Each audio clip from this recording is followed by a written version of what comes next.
Hi Flickers, today we are reviewing Man of Steel. It's shit. Bye Flickers. Tuning in for some movie reviews. Film Flickers at movie reviews. Let's hear those movie reviews. Film Flickers at movie reviews. And action. Hi Flickers, today we are reviewing Man of Steel. This is obviously on the lead up to Batman vs Superman, which will be released this week. And I guess we have to kind of watch this so that we can kind of get in the mood to watch it, and it is the setup for this next film, so we'll see how that goes. It stars Henry Cavill, Amy Adams and Russell Crowe.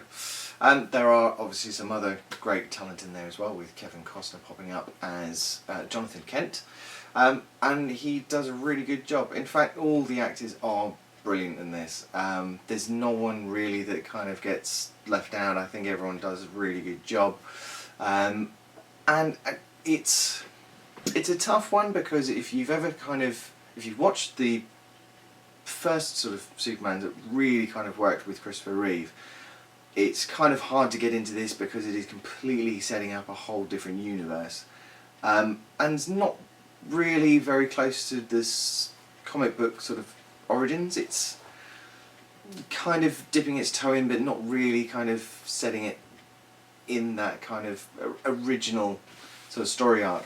But I guess the way that you could kind of look at this story is, it is an amalgam of the two original Supermans with Christopher Reeve. So you've got the origin story, but you've also got General Zod and his sort of invasion of Earth and those kind of things. So you've got that kind of amalgam there.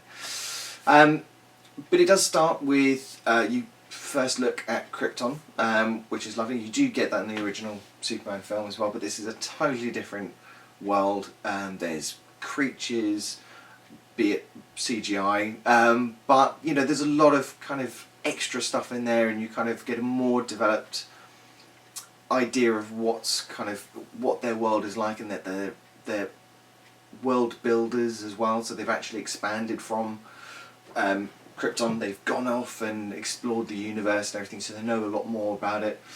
But this is very much the origin story of Kal-El, aka Superman, rather than an origin story of Clark Kent and how he got brought up and then discovered that he's not actually human. He's got a different origin story altogether.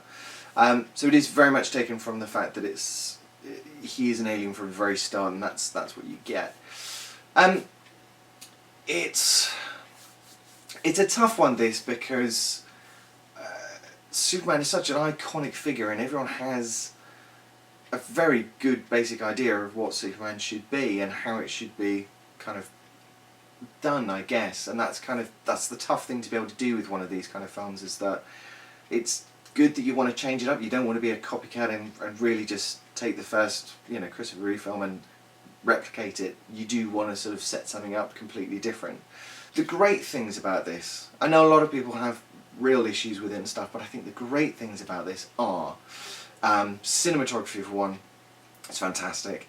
The CGI, although it is of course chock full, is actually very good. There's only a couple of things that kind of let it down, which are the creatures, and also this giant Kryptonian that has this fight with Superman, and it's just a CGI character. There's no man in there at all. You know, the guy's 8 foot something. It's ridiculous.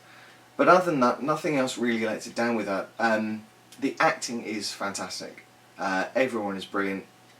The only thing that really lets it down is the story, and I guess a lot of the setups, where you've got things like the fight sequences between Superman and the other Kryptonians, and of course they've all got the same powers, so there's never really going to be a winner. They're just not really going to do anything apart from mass destruction.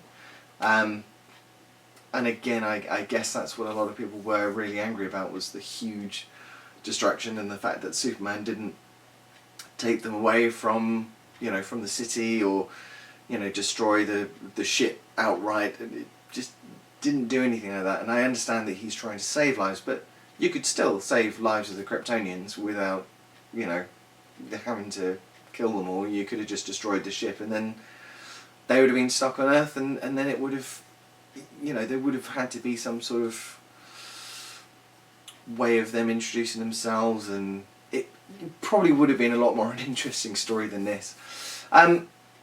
But you know, it's one of those sort of things. It is a try, and it's not a great movie, but it's not a terrible movie either.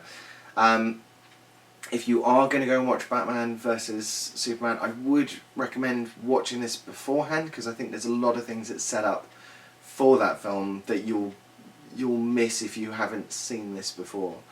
But yeah, I guess kind of recommend, kind of not. If you're going to go and watch Batman vs Superman, then yeah, you probably will need to watch this before seeing it. There we go. Cool. Well, thanks for watching. Bye, Flickers.